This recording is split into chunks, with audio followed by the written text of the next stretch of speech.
bienvenidos y bienvenidas a una nueva sesión de aprendizaje. Soy la profesora Fanny Díaz, docente del Centro de Educación Prebásica Las Brisas del municipio de San Francisco de Opalaca. Es un gusto estar aquí con ustedes. Espero estén tomando las medidas de bioseguridad como ser uso correcto de mascarilla, lavado frecuente de manos, uso de gel antibacterial y el distanciamiento social. Y por supuesto, quedándote en casa. La clase que impartiremos el día de hoy es en el área de conocimiento Ciencias Naturales. Grado quinto, tema El mundo de los seres vivos, parte 3. Docente responsable, Fanny Díaz. En la clase anterior hablaron sobre los seres vivos. Vamos a ver, ¿qué son los seres vivos? Un ser vivo es un organismo de alta complejidad que nace, crece, alcanza la capacidad de reproducirse y muere. Estos organismos están formados por una gran cantidad de átomos y de moléculas que constituyen un sistema dotado de organización y en constante relación con el entorno. Recuerden que los seres vivos son todos los organismos que tienen vida. Tenemos la imagen, hay varios ejemplos de seres vivos.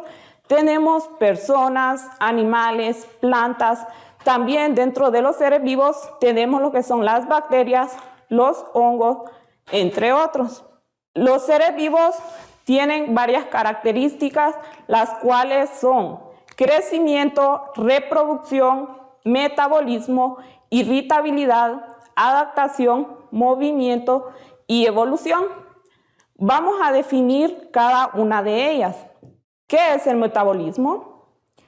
Todo organismo requiere obtener del medio materia y energía para mantener su organización y funcionamiento. Muy bien. Podemos observar las imágenes. ¿Qué necesita una planta para poder tener vida? Necesita agua, necesita clorofila, luz solar. ¿Qué necesitan los animales para mantenerse con vida? Necesitan materia y energía.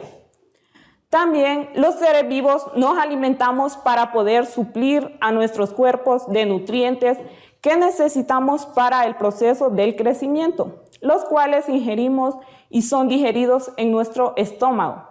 Esto nos permite a las otras áreas de nuestro sistema digerido poder recolectar esa comida ya digerida, absorber sus nutrientes y así poder dar energía para seguir este proceso y a su vez mantenernos con vida. Esto es parte del metabolismo. Podemos observar la imagen.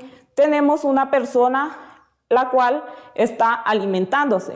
Podemos ver el proceso que tiene los alimentos en nuestro estómago para estar fuerte, estar con energía y poder tener vida.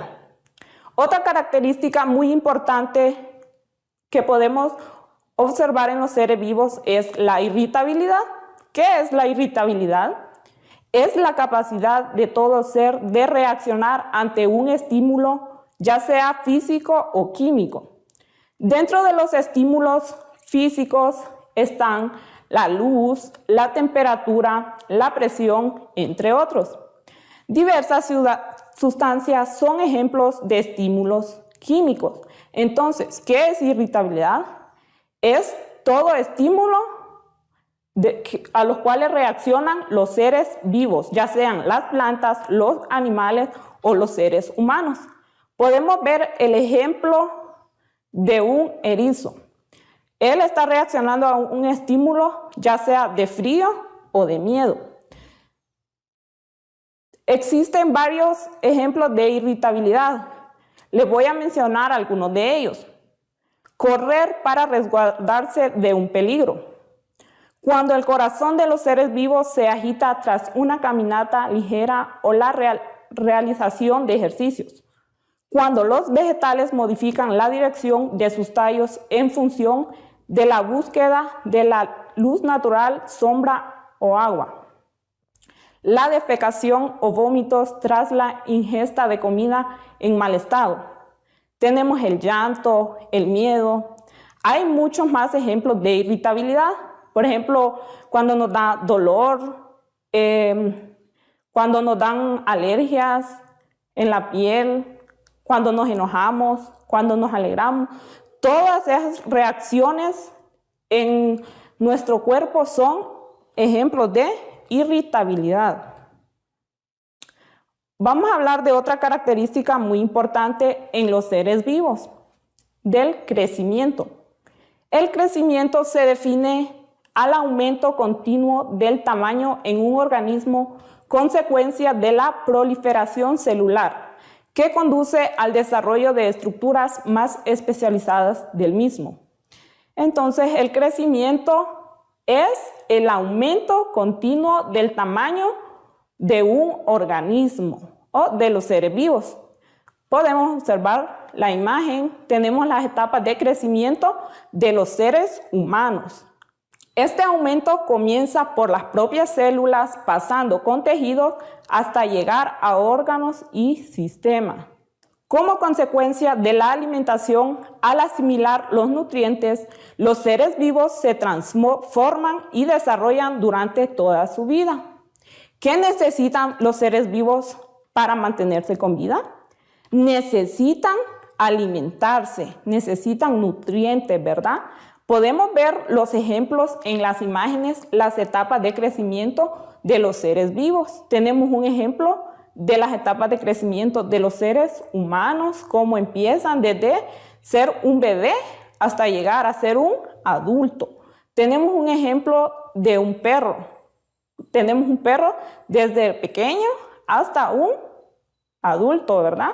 Y tenemos un ejemplo del pez también, que primero es un embrión, luego pasa a ser un holovín y por último llega a ser un adulto.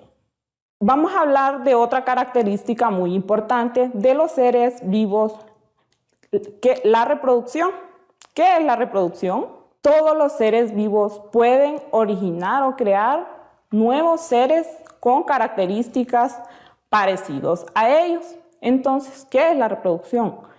Es la que origina nuevos seres. Tenemos el ejemplo de una gallina y un gallo. ¿Qué necesita para reproducirse? Necesita primero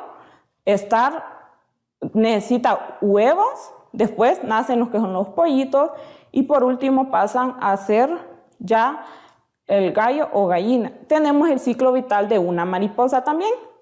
Primero la mariposa necesita poner sus huevos.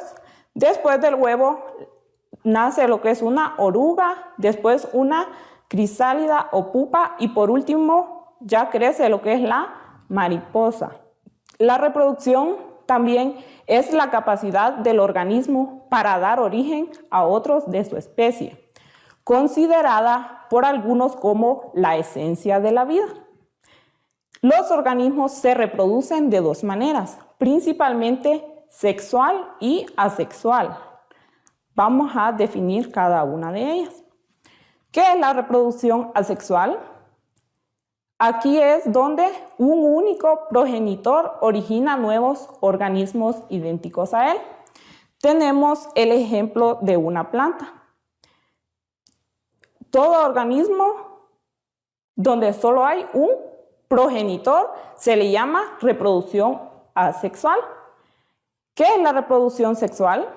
Es donde intervienen dos progenitores que producen gametos femeninos y masculinos y se forma un cigoto que producirá un individuo distinto a los progenitores. Entonces vamos a ver cuál es la diferencia. Que la reproducción asexual solo necesita un progenitor y la reproducción sexual necesita dos progenitores para poder crear otros individuos, ¿verdad? Tenemos el ejemplo de la reproducción sexual también. Aquí tenemos el ejemplo de los seres humanos. Se necesita la pareja, ¿verdad? Un femenino y un masculino, los cuales producen el esperma y el óvulo, se unen y luego se produce lo que es la fecundación, después el cigoto y después se desarrolla lo que es el embrión y por último pasa a ser un feto y después ya viene cuando nace el bebé y ya viene lo que es las etapas de crecimiento. Bueno, para finalizar, vamos a concluir. Los seres vivos son los organismos formados con material complejo, como átomos y moléculas, además de sistemas organizados. Estos nacen, crecen, tienen la capacidad de reproducirse y mueren. Recuerden que los seres vivos son todos aquellos organismos que tienen vida. Bueno, niños y niñas, les vamos a dejar una tarea. Me van a realizar en su cuaderno un cuadro sinóptico sobre las características de los seres vivos que estuvimos hablando en esta clase. Hemos llegado al final de esta sesión de aprendizaje. Siempre tomen las medidas de bioseguridad, como ser uso de mascarilla, lavado frecuente de manos, uso de gel antibacterial, distanciamiento social, porque te queremos estudiando en casa. Hasta la próxima.